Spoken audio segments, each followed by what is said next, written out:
আজিৰ সংবাদমেলৰ বিষয়টো হ'ল মন্ত্ৰী জয়ন্ত মল্ল বৰুৱাৰ সম্পত্তি। অৱশ্যে মন্ত্ৰী জয়ন্ত মল্ল বৰুৱাৰ সম্পত্তিৰ সকলো হিচাপ ইয়াত দিবৰ কাৰণে সংবাদমেলখন আয়োজন কৰা নাই। আজি অকল এটা মাটিৰ হিচাপ, এটা সম্পত্তিৰ হিচাপ দিবৰ কাৰণে এই সংবাদমেলখন আয়োজন কৰা।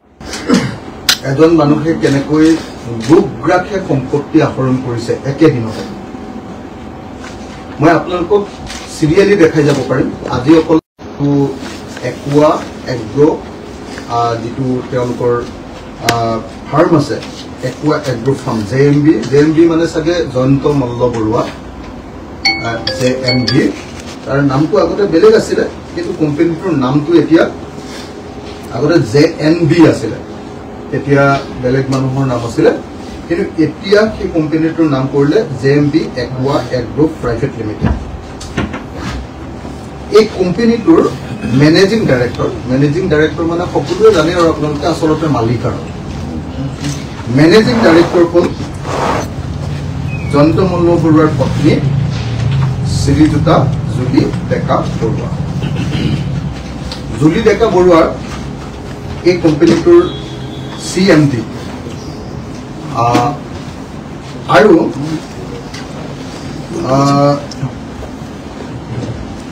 ডাইৰেক্টৰ দুজন আছে।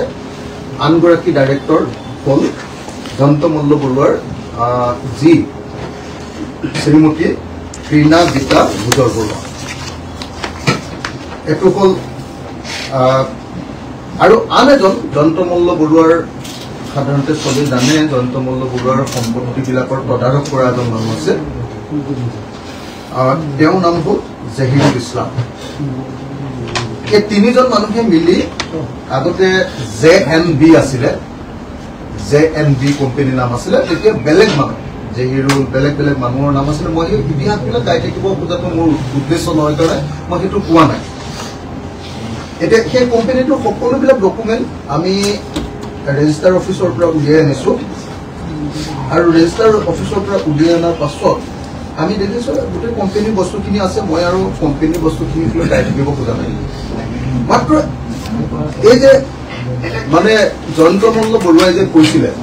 যে বিজেপিলৈ অহাৰ পাছত তেওঁ কোনো বেয়া কাম কৰা নাই। বিজেপিলৈ অহাৰ পাছত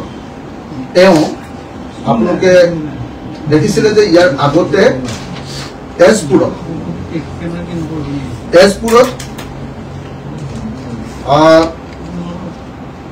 কিমান মাটি কিনিছিলে আপোনালোকে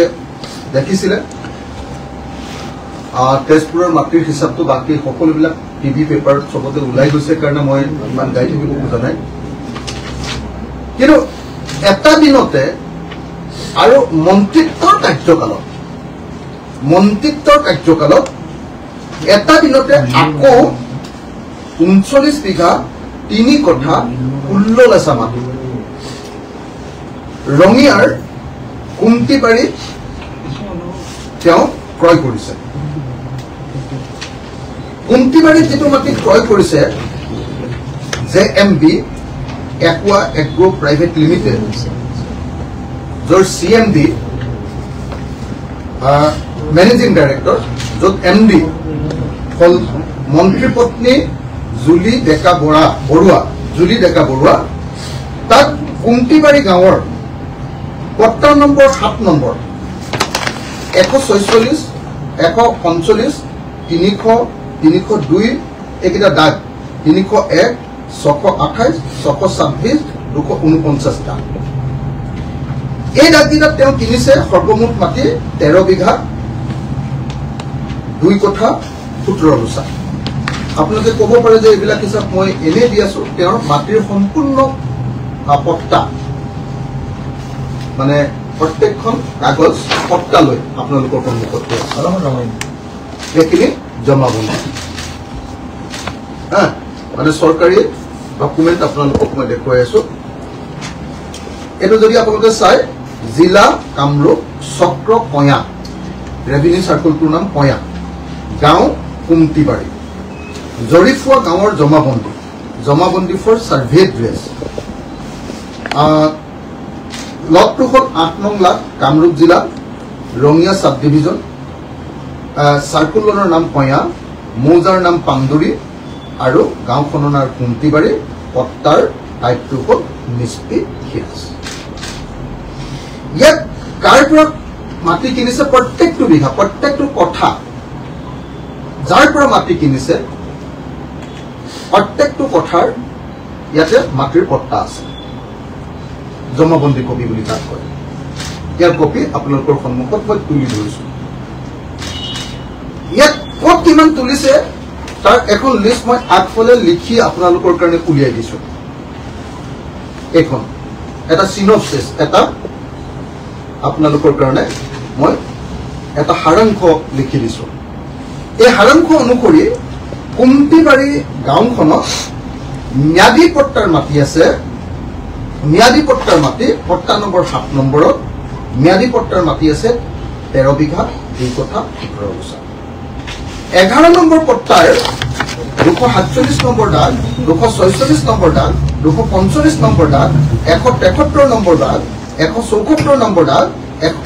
30 নম্বৰ দাগ এইকেইটা দাগত মুঠ মাটি আছে 10 বিঘা 1 কঠা 10 বিঘা 1 কঠা 0 গুছা তাৰপিছত 13 নম্বৰ যিখন পট্টা তাৰ 415 নম্বৰ দাগ আৰু 633 নম্বৰ দাগ এইটো জয়ন্ত মল্ল বৰুৱাৰ company JMB Aqua Agro Private Limited সেই কোম্পানীটোৰ নামত আছে 2 কঠা 14 গুছা মাটি ম্যাদী পট্টাৰ মই আপোনালোকক পট্টাখিনি দেখুৱাই থৈছিলোঁ যে মই খালি ৰিপিট কৰি দিছোঁ যে ইয়াৰ মই যিটো কথা কৈছোঁ প্ৰত্যেকটোৰে পট্টা আপোনালোকৰ হাতত মই তুলি দিম তাৰপাছত আহিলে এবাৰ 23 নম্বৰ পট্টা কুমটিবাৰী গাঁৱৰ পট্টা নম্বৰ 23 নম্বৰ পট্টাত আছে 252 নম্বৰ দাগ 449 নম্বৰ দাগ 251 নম্বৰ দাগ 166 নম্বৰ দাগ এইকেইটা দাগত সৰ্বমুঠ মাটি আছে 4 বিঘা 4 কঠা 17 গুছা তাৰ ম্যাদী পট্টাৰ কপি আপোনালোকৰ হাতত মই তুলি দিম 25 নম্বৰ যিখন পট্টা আছে জয়ন্ত মল্ল বৰুৱাৰ কোম্পানীৰ তেওঁৰ পত্নীৰ কোম্পানীৰ তেওঁৰ পত্নীৰ কোম্পানীৰ 25 নম্বৰ দাগত 322 নম্বৰ দাগ আৰু 321 নম্বৰ দাগ 322 নম্বৰ দাগত আছে 3 বিঘা 0 কঠা 5 লেচা 321 নম্বৰত আছে 2 বিঘা 1 কঠা 0 লেচা অৰ্থাৎ 25 নম্বৰ দাগত আছে 5 বিঘা 1 কঠা 5 লেচা এইটো হ'ল জয়ন্ত মল্ল বৰুৱাৰ কোম্পানীৰ এইটো হিচাপ আৰু 43 নম্বৰ যিখন পট্টা আছে 43 নম্বৰ পট্টাখনত দাগ আছে 5টা 325 নম্বৰ দাগত 316 নম্বৰ দাগ 190 নম্বৰ দাগ 235 নম্বৰ দাগ আৰু 227 নম্বৰ দাগ এইকেইটা এই 43 নম্বৰ দাগত আছে জয়ন্ত মল্ল বৰুৱাৰ পত্নী জুলি ডেকা বৰুৱাৰ যেটো মেনেজিং ডাইৰেক্টৰ সেই কোম্পানীটোৰ নামত মাটি আছে 5 বিঘা 1 কঠা 13 গুছা মুঠতে জুলি ডেকা বৰুৱাৰ কোম্পানীটো JMB Aqua মানে পানী খেতি আপোনাৰ মাছ খেতি কৰা বস্তুৰ Aqua Agro কৃষি প্ৰাইভেট লিমিটেড JMB মানে সাগে জয়ন্ত মল্ল বৰুৱা মই নাজানো JMB বুলি লিখা আছে তাত জয়ন্ত মল্ল বৰুৱা বুলি লিখি থোৱা নাই JMB মানে আৰু কোনেনো নাজানিব যদি ওয়াইফ যদি আৰু আপোনাৰ তাত MD হয় তেতিয়াহ'লে নিশ্চয় JMB মানে জয়ন্ত মল্ল বৰুৱাৰ যিখন মানে ফাৰ্ম সেই ফাৰ্মখনত এই অকল ৰঙিয়াৰ মই আকৌ কৈ দিছোঁ ৰঙিয়াৰ কয়া ৰাজচক্ৰৰ কুমটিবাৰী ৰাজহ গাঁৱত ম্যাদী পট্টাৰ মাটি আছে 39 বিঘা 4 কঠা 6 লেচা 39 বিঘা 3 কঠা 16 গুছা 39 বিঘা 3 কঠা 16 গুছা 39 বিঘা 3 কঠা 16 গুছা মানে প্ৰায় 40 বিঘা মাটি ম্যাদী পট্টা আছে আৰু সেই প্ৰায় 40 বিঘা মাটিৰ ম্যাদী পট্টাৰ প্ৰত্যেকখন পট্টা মই আপোনালোকৰ হাতত আজি সাংবাদিকৰ হাতত তুলি দিছোঁ আৰু এই পট্টাখন যদি আপুনি পঢ়ি চাই তেতিয়াহ'লে দেখিবলৈ পাব যে মাত্ৰ এটা দিনত সেই তাৰিখটো যদি আপুনি চাই 26 এপ্ৰিল 2023 26 এপ্ৰিল 2023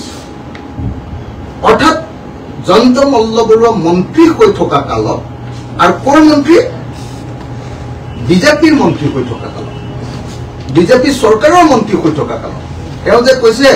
যে জয়ন্ত মল্ল বৰুৱাই বিজেপিলৈ আহি একো কাম কৰা নাই একো অন্যায় কাম কৰা নাই কোনো সম্পত্তি কৰা নাই কোনো দুই নম্বৰী কৰা নাই এটা দিনৰ ভিতৰত 40 বিঘা মাটি কিনিছে জেএমবি একুৱা এগ্ৰো প্ৰাইভেট লিমিটেড এপ্ৰিলৰ 26 তাৰিখ 2023 তেওঁ মন্ত্ৰী হৈছে আপোনালোকে জানিব তেওঁ মন্ত্ৰী হৈছে জুন 2022 জুন 2022 জয়ন্ত মল্ল বৰুৱা মন্ত্ৰী হৈছে 2023 এপ্ৰিলত তেওঁ মাটি একেলগতে কিনিছে ৰঙিয়া মাটি কিনিছে ফাৰ্ম হাউস ডাঙৰ ফাৰ্ম হাউস যদিও মই ইয়াত কৈছো আপোনালোকক যে 40 বিঘা প্ৰায় 40 বিঘা মাটি আছে একচুয়ালি সেই মাটি আছে টোটেল তাত মাটি আছে টোটেল 125 বিঘা তাত 40 বিঘা আমাৰ হেৰি মাটি থকাৰ পাছত মানে ম্যাদী পট্টা মাটি থকাৰ পাছত বাকি মাটিখিনি আগতে প্ৰথম তেওঁ যেতিয়া লৈছিলে 107 বিঘা আছিলে তাত মাটি কিন্তু এতিয়া সেই মাটিখিনি তাত তাৰমানে মাটিখিনি লৈ গৈ আছে চৰকাৰী মাটি মানে আনসাৰ্ভেড নন কেডেষ্ট্ৰিয়েল বুলি শব্দ এটা নিশ্চয় আপোনালোকে সকলো মানুহে জানে অসমৰ মানুহে আনসাৰ্ভেড যেতিয়ালৈকে কেডেষ্ট্ৰিয়েল যেতিয়ালৈকে শিকলি নেপেলাই মই মাটিৰ কাম কৰি থাকো মানুহৰ কাৰণে যুঁজি থাকো কাৰণে এইখিনি মই ভালকে ডিটেইলছত জানো নন কেডেষ্ট্ৰিয়েল এতিয়ালৈকে চৰকাৰী হিচাপত নহা মাটি ৱেটলেণ্ড আটাইতকৈ ইণ্টাৰেষ্টিং মাটিটো আকৌ ৱেটলেণ্ড জলাশয় তাত মাটিৰ শ্ৰেণী বুলি ক'লে জলাহ বুলি ক'ব লাগিব এনেকুৱা মাটি তেওঁ কি কৰিছে আপোনাৰ বৰলীয়া নদী আৰু ননা নদীৰ মাজত সেইটো অংশ এখন গাঁৱৰ আচলতে এই যিখন গাঁৱৰ গোটেই পথাৰখনে তেওঁ কিনি লৈ লৈছে এখন গাঁৱৰ তেওঁ মানে গোটেই পথাৰখনে তেওঁ কিনি লৈ ল'লে গোটেই পথাৰখন 125 বিঘা মাটিৰ গোটেই পথাৰখনে তেওঁ কিনি লৈ ল'লে আৰু কিনি লৈছে 26/4/2023 চনত তেওঁ মাটিৰ পট্টাটো কৰি লৈছে গাঁওখনৰ নাম কুন্তিবাৰী সাব ডিভিজনটোৰ নাম ৰঙিয়া আৰু ৰেভিনিউ সাৰ্কুলটোৰ নাম কয়া ৰেভিনিউ সাৰ্কুলত তেওঁ এনেকে 40 বিঘা মাটি বৰলীয়া আৰু নোনা এই দুখন নদীৰ মাজত তেওঁ 125 বিঘা মাটি এনেকৈ কিছু নন কেডেষ্ট্ৰিয়েল মাটি হস্তগত কৰিছে বুলি ক'ব লাগিব দখল কৰিছে বেদখল কৰিছে বুলি ক'ব লাগিব প্ৰথমটো তাতেই উচ্ছেদটো মাৰিব লাগে আচলতে মইতো এতিয়া অসমৰ মুখ্যমন্ত্ৰীক আহ্বান জনাইছো মুখ্যমন্ত্ৰী ডাঙৰীয়া আপোনাৰ মন্ত্ৰী জয়ন্ত মল্ল বৰুৱা বেদখলকাৰী তেওঁ নন কেডেষ্ট্ৰিয়েল চৰকাৰী মাটি নন কেডেষ্ট্ৰিয়েল মানে এতিয়ালৈকে শিকলি নেপেলোৱা এতিয়ালৈকে হিচাপ নকৰা সাৰ্ভে নকৰা আনসাৰ্ভেড মাটি 125 বিঘা যদি হয় তেতিয়াহ'লে 40 বিঘা যদি মই মাইনাছ কৰি দিওঁ কিমান হ'ব 85 বিঘা মাটি এই মুহূৰ্তত ৰঙিয়াৰ কয়া ৰেভিনিউ সাৰ্কুলৰ অন্তৰ্গত কুন্তিগাৰী গাঁৱত নোনা নদী আৰু বৰলীয়া নদীৰ মাজত তেওঁ বেদখল কৰি আছে আপুনি চৰকাৰী বেদখল কৰি থকা মানুহক মাটি বহুত উচ্ছেদ কৰি আছে কালি লখিমপুৰৰ শিঙিমাৰী আৰু এঙাৰখোৱা কালি আপুনি উচ্ছেদ কৰিছে আপুনি কৈ থাকে যে নহয় আপুনি অকল মুছলমান মানুহক উচ্ছেদ কৰে মিয়া মানুহক উচ্ছেদ কৰে কিন্তু কালিতো আপুনি লখিমপুৰত আমাৰ আহোম মানুহ 19 ঘৰক আপুনি উচ্ছেদ কৰি দিলে 19 ঘৰ আহোম মানুহকো উচ্ছেদ কৰি দিলে মই প্ৰথমতে লখিমপুৰৰ শিঙিমাৰী গাঁৱৰ আৰু এঙাৰখোৱা গাঁৱৰ উচ্ছেদিত প্ৰত্যেকটো পৰিয়ালৰ প্ৰতি সহমৰ্মিতা প্ৰকাশ কৰিছো দুখৰ সমভাগী কৈছো আৰু অসমৰ মুখ্যমন্ত্ৰীক তেওঁলোকক অনতি বিলম্বে ক্ষতিপূৰণ সহ তেওঁলোকক বিকল্প মাটি প্ৰদান কৰিবৰ কাৰণে দাবী উত্থাপন কৰিছো 48 ঘণ্টাৰ ভিতৰত লখিমপুৰ জিলা প্ৰশাসন আৰু অসমৰ মুখ্যমন্ত্ৰীয়ে আৰু বিধায়ক মানৱ ডেকাকো সকীয়াই দিছো ৪৮ ঘণ্টাৰ ভিতৰত যাতে এই মানুহবিলাকক বিকল্প মাটি আৰু এটা ঘৰ বনাবৰ কাৰণে পইচা ঘৰ ভাঙি দিয়া পইচা আটাইতকৈ ডাঙৰ কথা পাৰি থোৱা কঠীয়াৰ ওপৰত আপোনাৰ জেচিবি চলাই দিছে কালি যেতিয়া সেই দৃশ্যটো দেখিছো ফেচবুকত মানে আপোনাৰ অৰিজাখন কপি গৈছে অসম চৰকাৰখন যে জনগণ বিৰোধী চৰকাৰ সেইটো চাবৰ কাৰণে কেৱল লখিমপুৰৰ সেই কঠীয়াৰ ওপৰত চলোৱা যিখন বুলডোজাৰ সেইখন চাই দিলে হৈ যায় আৰু সদায় মুখ্যমন্ত্ৰীয়ে কৈ থাকে যে খিলঞ্জীয়াক মই উচ্ছেদ নকৰোঁ কালিতো খিলঞ্জীয়াই কান্দিলে লখিমপুৰত কালিতো খিলঞ্জীয়াই কান্দিলে গতিকে মই অতি সোনকালে লখিমপুৰৰ শিঙিমাৰী আৰু এঙাৰখোৱাত খোৱা উচ্ছেদৰ প্ৰত্যেকটো পৰিয়ালক ক্ষতিপূৰণ সহ ঘৰ বনাবৰ কাৰণে মাটি আৰু টকা দিবৰ কাৰণে অসমৰ মুখ্যমন্ত্ৰী বিধায়ক মানৱ ডেকা আৰু লখিমপুৰ জিলা প্ৰশাসনক দাবী জনাইছো এতিয়া মই আপোনালোকক এতিয়া মূল বিষয়টোলৈ আকৌ ঘূৰি আহিছো আপোনালোকক সাৰংশ এজন মন্ত্ৰীয়ে একেদিনাৰ ভিতৰতে ২৬ এপ্ৰিল ২০২৩ তাৰিখৰ দিনা মন্ত্ৰী জয়ন্ত মল্ল বৰুৱাই ৰঙিয়া নেশ্যনেল হাইৱেৰ পৰা অলপ ভিতৰত অতি ভাল মাটি আজিকালি ধনী মানুহবিলাকে যে ফাৰ্ম হাউচ কৰে ফাৰ্ম হাউচ কৰিবৰ কাৰণে JMB একোৱা প্ৰাইভেট লিমিটেডৰ নামত কিনা ৩৯ বিঘা ৩ কঠা খুল্ললোচা মাটিৰ তথ্য আপোনালোকৰ সন্মুখত দাঙি ধৰিছো এতিয়া মই আপোনালোকক ক'ব খুজিছো যে আপোনালোকে সকলোৱে জানে যে নলবাৰীখন হ'ল RSSৰ ঘাটি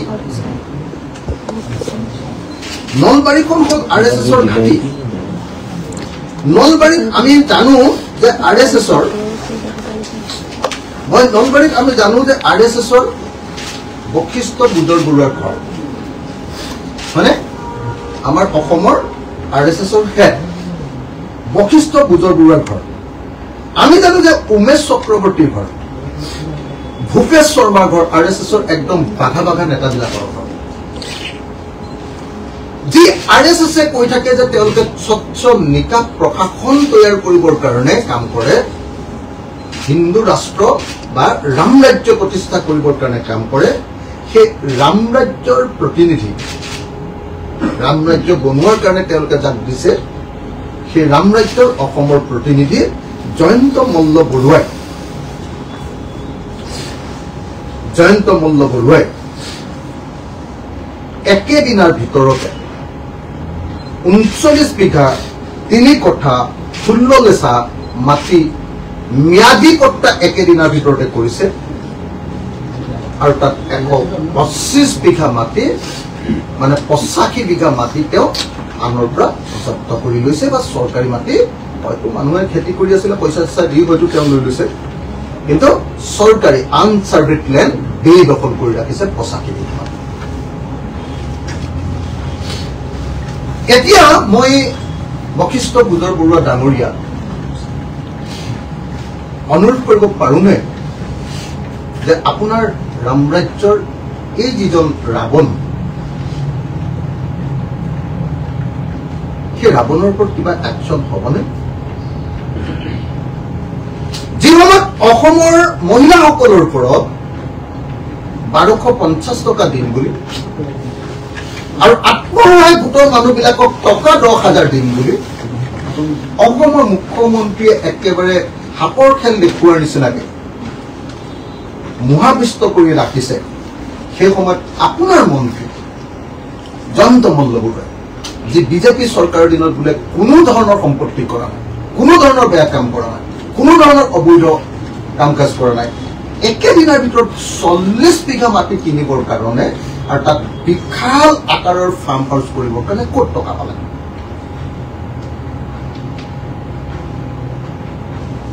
ইমান ডাঙৰ বিশাল আকাৰৰ 125 বিঘাৰ মাটি ফাৰ্মাছ কৰিবৰ কাৰণে ক'ত টকা পালে মুখ্যমন্ত্ৰী ডাঙৰীয়া এই সংবাদমেলখন চোৱাৰ পাছত আপুনি জয়ন্ত মল্ল বৰুৱাৰ এই 85 বিঘা চৰকাৰী মাটি মাতে এইটো দ মাটি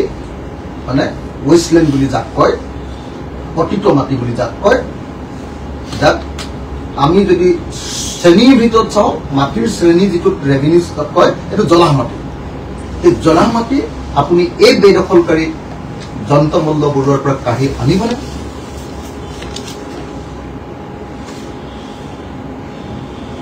মই ভাবো যে বশিষ্ঠ গুজৰ বৰুৱা উমেশ চক্ৰৱৰ্তী ভূপেশ শৰ্মা এওঁলোকে এবাৰ মুখ খোলক RSS হিন্দু ৰাষ্ট্ৰ ৰাম ৰাজ্য প্ৰতিষ্ঠা কৰিবৰ কাৰণে বোলে তেওঁলোক আহিছে তেওঁলোকৰ ৰাম ৰাজ্যৰ প্ৰতিনিধি যাক সেই ৰাম ৰাজ্য প্ৰতিষ্ঠা কৰিবৰ কাৰণে দিছে তেওঁলোকৰ প্ৰতিনিধিবিলাকে বুক ৰাখে মইতো আজি অকল আপোনালোকক 40 বিঘা মাটি দিছো মই এই প্ৰেছ মিটখন কালি আকৌ 11টা বজাত পাতি দিম কালি আপোনালোকক মই আৰু মই এনেকৈ পাতি থাকিলে কমেও মই 15 দিন একেৰাহে প্ৰেছ মিট পাতি থাকিব লাগিব মোৰ লগত যিখিনি ডকুমেণ্ট আহি আছে আৰু মই অসমৰ ৰাইজকো জনাব খোজো যে জয়ন্ত মল্ল বৰুৱাই য'ত য'ত প্ৰপাৰ্টি কৰিছে আপোনালোকে মোৰ ফোন নাম্বাৰটোত হোৱাটছএপত আপোনালোকে তথ্যখিনি দি দিয়ক মোৰ লগততো যথেষ্ট আহি গৈছে কাইলৈ আকৌ এটা নতুন প্ৰেছ মিট দি দিম আপোনালোকৰ সন্মুখত কাইলৈ 11টা বজাত আহিব মই আৰু এটা আপোনালোকক একেদিনৰ ভিতৰতে কেনেকৈ প্ৰপাৰ্টি কৰিছে আকৌ দি দিম এইটো 15 দিন মিনিমাম কৰিব লাগিব কিমান প্ৰপাৰ্টি কৰিছে 15 দিন তো মই কাইলৈ আপোনালোকক দি দিম তো গতিকে মই আশা কৰোঁ যে অসমৰ মুখ্যমন্ত্ৰী ডাঙৰীয়াই এই বিষয়টো বিচাৰ কৰে মই ভাবোঁ যে জয়ন্ত মল্ল বৰুৱাই ইয়াৰ পাছত আৰু বিজেপিৰ দিনত কোনো কেলেংকাৰী কৰা নাই বুলি চিঞৰ বাখৰ কৰাৰ পাছত খুব সৎ মানুহজনৰ নিশ্চয় এতিয়া নিজে নিজে পদত্যাগ কৰিব লাগে আৰু যদি স্বইচ্ছাই পদত্যাগ নকৰে অসমৰ মুখ্যমন্ত্ৰী জয়ন্ত মল্ল বৰুৱাক খেদি দিব লাগে মন্ত্ৰীসভাৰ কথা চিধা আৰু যদি নিদিয়ে তেতিয়াহ'লে জানিব লাগিব যে হিমন্ত বিশ্ব শৰ্মাই নিজৰ গাত আকৌ চেকা পৰিবগে বুলি তেওঁ নিজৰ গাটো উঠি পৰিবগে বুলি ভাবিহে তেওঁ ওপৰত তেওঁ শুনিবৰ পিছত কম এতিয়া মই আপোনালোকক এটা কথা কৈছো এই বিজেপিয়ে যে ইমান ডাইলগ মাৰি থাকে নেহি খাওঁগা খানে নেহি দুংগা এই পাৰ্টি খানে নেহি দুংগা পাৰ্টিৰ এই পাৰ্টিৰ মানুহে যি শ্যামাপ্ৰসাদ মুখাৰ্জী দীনদয়াল উপাধ্যায় অটল বিহাৰী বাজপেয়ী তেওঁলোকৰ কথা সদায় কৈ থাকে তেওঁলোকৰ কি বুলি কয় কি সমাজ প্ৰতিষ্ঠা কৰাৰ কথা কয় তেওঁলোকে কিবা এটা নাম আছে নহয় তেওঁলোকৰ পাহৰি গ'লো তেওঁলোকে যি সমাজ প্ৰতিষ্ঠা কৰাৰ কথা কয় সেই সমাজত কংগ্ৰেছৰ দিনত 15 বছৰ লুটি পুটি খোৱা আটাইতকৈ দুষ্ট মানুহকেইটা কংগ্ৰেছ চৰকাৰৰ দিনত আটাইতকৈ বেছি লুটি পুটি খোৱা আটাইতকৈ বদমাছ মানুহকেইটা দুষ্ট দগাবাজ মানুহকেইটা এটা বিজেপিৰ মেইন কৰ্তা বিধাতা তাৰ পাছত তেওঁলোকে দীনদয়াল উপাধ্যায় শ্যামাপ্ৰসাদ মুখাৰ্জী অটল বিহাৰী বাজপেয়ীৰ নামটো কেনেকৈ মুখত লৈ থাকে মই এতিয়া আচৰিত পাওঁ তেওঁলোকে কেনেকে হিন্দু ৰাজ্য হিন্দু ৰাষ্ট্ৰ ৰাম ৰাজ্যৰ কথাৰ নামটো কেনেকে লৈ থাকে এই দগাবাজ বিলাকক লৈ এতিয়া মই আচৰিত এইবিলাক কৰাৰ আচলতে তেওঁলোকৰ নৈতিক অধিকাৰ আছেনে মই আজি আপোনালোকক অকল 40 বিঘাৰ ডকুমেণ্ট দিলো বাকীবিলাকতো ডকুমেণ্ট দিবই নোৱাৰো 125 বিঘা মাটিৰ কাৰণ সেই 125 বিঘা মাটি আনসাৰ্ভেড লেণ্ড নন কেডেষ্ট্ৰিয়েল মাটি সেই মাটি অন্যায়ভাৱে দখল কৰিছে গতিকে সেই মাটিৰ ওপৰত উচ্ছেদ বিচাৰিব হিমন্ত বিশ্ব শৰ্মাৰ প্ৰথম আচলতে বুলডোজাৰখন যাব লাগে জয়ন্ত মল্ল বৰুৱাৰ সেই 85 বিঘা চৰকাৰী মাটিৰ ওপৰত তাৰ পাছত তেওঁ বেলেগৰ ওপৰত এইখন উচ্ছেদ চলোৱা বুলডোজাৰখন তেওঁ বেলেগৰ ওপৰত তাৰ পাছতহে আচলতে পঠিয়াবলৈ তেওঁৰ নৈতিকতা থাকে। মই আশা কৰিব পাৰোঁনে মুখ্যমন্ত্ৰী ডাঙৰীয়া যে অহা 24 ঘণ্টাৰ ভিতৰত জয়ন্ত মল্ল বৰুৱাৰ সেই 85,000 মাটি উলিয়াই লৈ আপুনি তাতে এটা ইণ্ডাষ্ট্ৰী কৰক, এটা MSME কৰি ল'ব। যদি MSME নকৰে দুখীয়া মানুহক আপুনি খিলঞ্জীয়া মানুহক মাটিৰ পট্টা দিয়ক, মাটি দিয়ক, খুব ভাল হ'ব। নহ'লেও সেইটো জলাশয় ৰূপে ৰাখি প্ৰকৃতিক ভাৰসাম্য ৰক্ষা কৰক আপুনি। কিয় তাত ৱাল মাৰি জয়ন্ত মল্ল বৰুৱাক সেই 125 বিঘা মাটি ল'বলৈ দিছে? এইবাৰো 40 বিঘা মাটিৰ বাৰু আপুনি এইটোৰ ওপৰত এনকুৱাৰী কৰি ক'ত পইচা পালে সেইটো বাৰু আপুনি কৰিব। কিন্তু এই যে বাকী 85 বিঘা মাটি যে তেওঁ দখল কৰি আছে বেদখলকাৰী, জয়ন্ত মল্ল বৰুৱা আজিৰ দিনত বেদখলকাৰী। এই বেদখলকাৰী জয়ন্ত মল্ল বৰুৱাক মন্ত্ৰীসভাৰ পৰা খেদিবলৈ মুখ্যমন্ত্ৰীয়ে ইমান যে হাজাৰ হাজাৰ লাখ লাখ মানুহক উচ্ছেদ কৰি আছে। আজি বোলে ধুবুৰী, আজি বোলে গোৱালপাৰা, আজি বোলে আপোনাৰ আমাৰ ট্ৰাইবেল মানুহবিলাক ৰাভা হাছং, আজি বোলে আপোনাৰ BTAD, আজি বোলে আমাৰ কাৰ্বি আংলং, আজি বোলে আমাৰ লখিমপুৰৰ আহোম মানুহ। আৰু এই কাৰ্বি মানুহক উচ্ছেদ কৰে, বড়ো মানুহক উচ্ছেদ কৰে, ৰাভা মানুহক উচ্ছেদ কৰে। আৰু এই ৰাভা অঞ্চলত থকা সকলো জনগোষ্ঠীৰ মানুহ, সকলো জনগোষ্ঠীৰ অসমৰ খিলঞ্জীয়া মানুহ, আৰু আজি লখিমপুৰত আহোম জনগোষ্ঠীৰ মানুহ, এইবিলাক মানুহৰ ওপৰত অনবৰতে বুলডোজাৰ চলাই থকা অসমৰ মুখ্যমন্ত্ৰীয়ে এতিয়া বেদখলকাৰী জয়ন্ত মল্ল বৰুৱাৰ এই 85,000 মাটিৰ ওপৰত তেওঁ বুলডোজাৰ চলাবনে? মুখ্যমন্ত্ৰী মহোদয়, আজি মই আপোনালোকক 26/4/2023 তাৰিখে জয়ন্ত মল্ল বৰুৱাৰ পৰিয়ালে কিনা তেওঁৰ কোম্পানীয়ে JMB মানে জয়ন্ত মল্ল বৰুৱা একুৱা এগ্ৰো প্ৰাইভেট লিমিটেডে কিনা 40 বিঘা মাটি 26 এপ্ৰিল তাৰিখে দিনা কিনাটো দেখুৱালো। একেদিনাই গুৱাহাটীত কিমান মাটি কিনিছে মই আপোনালোকক কালি দেখুৱাই দিম। একেদিনাই 26 এপ্ৰিল 2023 দিনা এদিনত একেদিনাই কাইলৈ হয়তো আপোনালোকক কি ভয়াৱহভাৱে এই বিজেপিৰ মন্ত্ৰীবিলাকে গুপ ৰাখে মানুহৰ পৰা লুণ্ঠন কৰিছে। গুপ ৰাখে একেদিনা 26 এপ্ৰিল 2023 2023 মন্ত্ৰী হৈ আছিলে। কোনোবাই উল্টা কথা কবলৈ আছে যদি এতিয়াই কৈ ল'ব লাগে। 26 এপ্ৰিল 2023 জয়ন্ত মল্ল বৰুৱাইটো মন্ত্ৰী হৈ আছিলে। জুনৰ 2022 জুনত তেওঁ মন্ত্ৰী হৈছিলে। 26 এপ্ৰিলত তেওঁ 40 বিঘা মাটি কিনিছে। গুৱাহাটীত কিমান মাটি কিনিছে আৰু কি বনাইছে, কি কৰিছে মই আপোনালোকক কাইলৈ দি দিম। সেই দিনটোত একেদিনত একেজন মন্ত্ৰীয়ে একেটা দিনত গুৱাহাটীত কি মাটি কিনিছে আৰু কি কৰি আছে আপোনালোকক মই কাইলৈ ভালকে দিম।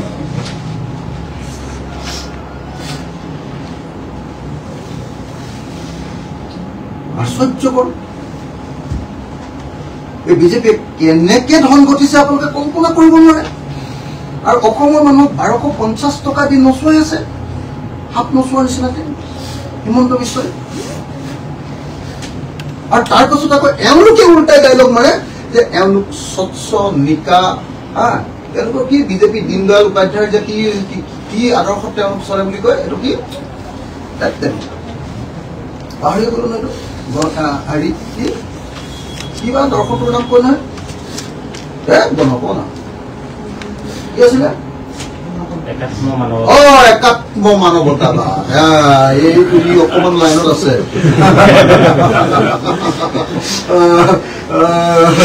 আমাৰ একাত্ম মানৱতাবাদ, এই একাত্ম মানৱতাবাদৰ কথা। একাত্ম মানৱতাবাদ এই যে দগাবাজ কেইটাৰ হাতত RSS আৰু বিজেপিয়ে অসমৰ শাসনভাৰ দি দিলে। দগাবাজ, মই শব্দকেইটা অসমীয়া একদম খাটি শব্দকেইটা কৈ আছো আপোনালোকক। দুষ্ট, দগাবাজ, বদমাছ। এই দগাবাজ কেইটাৰ হাতত দি লৈ কেনেকে অসমখন খতম কৰি দিছে। আৰু তাৰ পাছত বিজেপি আৰু RSS আমাৰ সন্মুখত আদৰ্শৰ কথা কৈ থাকে। একাত্ম মানৱতাবাদ প্ৰতিষ্ঠা কৰাৰ কথা। একাত্ম মানৱতাবাদ এতিয়া চাওঁ বশিষ্ঠ গুজৰ বৰুৱা কিমান গৰজি উঠিব পাৰে, চাওঁ হিমন্ত বিশ্ব শৰ্মাই উচ্ছেদ কৰিব পাৰে নে নাই, চাওঁ হিমন্ত বিশ্ব শৰ্মাই তেওঁ মন্ত্ৰী হোৱাৰ পৰা জয়ন্ত মল্ল বৰুৱাক আঁতৰাব পাৰে নাই, দেখা যাব। ধন্যবাদ। আৰু কাইলৈ একেটা সময়তে কাইলৈ 11টা বজাত আৰু এখন প্ৰেছ কনফাৰেন্স দিম। সদায় দি থাকিব পাৰোঁ, কিন্তু মোৰ সময় নাই হে, মই মাৰ কাৰণেহে গুৱাহাটীলৈ আহিছো, নহ'লে মোৰ সময় নাই হে। এই সমগ্ৰ বিষয়টোতো মুখ্যমন্ত্ৰীয়ে কয় যে আজি মন্ত্ৰী আছে কাইলৈ নাই, গতিকে এইটো চলাব কেনেকুৱা? মই মানে আজি বেছিকে কৈ নিদিওঁ, আজি বেলেগত ফ'কাছ নিদিওঁ। আজি অকল জয়ন্ত মল্ল বৰুৱাৰ প্ৰপাৰ্টি আৰু কি কৰিছে সেইটো কৈ থৈছো, আৰু লগত লখিমপুৰৰ উচ্ছেদটো আৰু অসমৰ ওপৰত চলোৱা উচ্ছেদৰ ওপৰত কৈছো। লখিমপুৰৰ উচ্ছেদৰ মানুহবিলাকক 48 ঘণ্টাৰ ভিতৰত ক্ষতিপূৰণ দিবলৈ কৈছো, নহ'লে আমি ধৰিব লাগিব, সেইকাৰণে এটা সময় দি দিছো। আৰু মই একদম মানে আৰু এটা টেঙৰ বস্তু আমাৰ কি নাম এইটো আমাৰ ডেকা লখিমপুৰ MLA আৰু এটা মানৱ কি একাত্ম মানৱতাবাদী মানৱ ডেকা, তেওঁকো আমি সকীয়াই দিছো যে আপুনি লখিমপুৰৰ ভূমিহীন সেই আমাৰ খিলঞ্জীয়া অখিলঞ্জীয়া যি আছে অসমীয়া মানুহ যি আছে আৰু যি মানুহ চবকে তাতে কালি আহোম মানুহকেইজনে যেনেকে কান্দিছে, এগৰাকী আহোম মহিলাই যেতিয়া হেংদাংখন লৈ ঘৰৰ ভাঙি দিবলৈ লগতে হেংদাংখন লৈ যে ওলাই গৈছে, আপুনি দৃশ্যটো চাবচোন। যি হেংদাঙেৰে আহোমে অসমীয়াই লাচিত বৰফুকনে আমাৰ মোগলক 17বাৰ খেদি দিলে, আৰু সেই মোগলক 17বাৰ খেদাটোৱেই বিজেপিৰ মেইন এটা পলিটিকেল শ্লোগান, শৰাইঘাটৰ ৰং। সেই আহোমক কালি 19টা পৰিয়ালক চুচুৰ্ম কৰি দিছে, কঠিয়াৰ ওপৰত বুলডোজাৰ চলাইছে। তাৰ পাছত আচলতে মুখ্যমন্ত্ৰীৰ লাজ আছে নে নাই সেই কথাটো মই ক'লো, আৰু 48 ঘণ্টাৰ ভিতৰত এই পৰিয়ালবিলাকক মাতি আৰু পইচা দিবৰ কাৰণে দাবী জনাইছো, নহ'লে আমি সোমাব লাগিব, কথা আমি সোমাব লাগিব। ধন্যবাদ। আৰু মোৰ বেলেগ এটা বিষয় আছে, এতিয়া যদি RTI কৰ্মী তেওঁৰ পুত্ৰই আমাৰ সাংবাদিক বিমল নাথক আক্ৰমণ কৰি পেলাই এতিয়া পলাই আছে দিলীপনাথ, গোটেই বিষয়টোত সন্মান আপোনাৰ প্ৰতিক্ৰিয়া মানে দিলীপ নাথক মই জেলত লগ পাইছিলোঁ। মই যেতিয়া কা আন্দোলনত দীৰ্ঘদিন ধৰি প্ৰায় 2 বছৰ জেলত আছিলোঁ, তেতিয়া দিলীপ নাথক পাইছিলোঁ। তেওঁ আৰু হেৰি একেলগতে জেলত সোমাইছিলে, আৰু এজন RTI কৰ্মী যুদ্ধৰ 2 নম্বৰী এজন হয়, এওঁলোকে একেলগতে জেলত সোমাইছিলে কিবা এটা কেছত, তেওঁক মই লগ পাইছিলোঁ। দিলীপ নাথে কিছুমান বস্তু উলিয়াই থাকে সমাজখনত RTI কৰি, বেয়া নহয়, ভাল বস্তুৱে উলিয়ায়। গতিকে দিলীপ নাথে যিবিলাক RTI ডকুমেণ্ট উলিয়ায় সেইবিলাকৰ প্ৰতি মোৰ পুৰা সমৰ্থন আছে। মই সেইকাৰণে কেতিয়াবা তেওঁৰ লগত মোৰ ফোনত যোগাযোগ হয়। কিন্তু মানে দিলীপ নাথৰ ল'ৰাই যদি আচলতে আমাৰ MB24ৰ মানুহক আক্ৰমণ কৰিছে, তেতিয়াহ'লেতো মই সেইটো জনা নাছিলোঁ, আজি গম পালোঁ। সেইটোতো ভয়াৱহ, আৰু মই অতি সোনকালে অসম চৰকাৰক এই যি আক্ৰমণকাৰী তেওঁক গ্ৰেপ্তাৰ কৰিবৰ কাৰণে আহ্বান জনাইছোঁ। আমাৰ বিমল নাথক, সাংবাদিক বিমল নাথৰ প্ৰতি মই সেইদিনা নিজে চাপোৰ্টো দিছিলোঁ। বিমল নাথক আক্ৰমণকাৰীক মই গ্ৰেপ্তাৰ কৰিবলৈ আহ্বান জনাইছোঁ। কিন্তু তেওঁৰ দেউতাক দিলীপ নাথে যিধৰণে চৰকাৰৰ বিৰুদ্ধে RTI ডকুমেণ্টখিনি উলিয়াই আছে, তাৰ কাৰণে দিলীপ নাথক আকৌ গ্ৰেপ্তাৰ কৰিবৰ কাৰণে খেদি ফুৰা কথাটো কেতিয়াও গতিকে দিলীপ নাথক পক্ষত মই আছোঁ, কিন্তু তেওঁৰ পুতেকে আক্ৰমণ কৰিছে, তেওঁক গ্ৰেপ্তাৰ কৰিব লাগে ইমিডিয়েট। মিত্ৰতাৰ কথাটো যিটো মিত্ৰতা আজি নাই, নিউজ লেজে আকৌ মিত্ৰতাৰ কথা উলিয়ালে এতিয়া নাই। পংকজ পাঠকৰ যদি নাই কোৱা আপোনালোকে যিটো হৈছে ঘটনা মোৰ নালাগে আৰু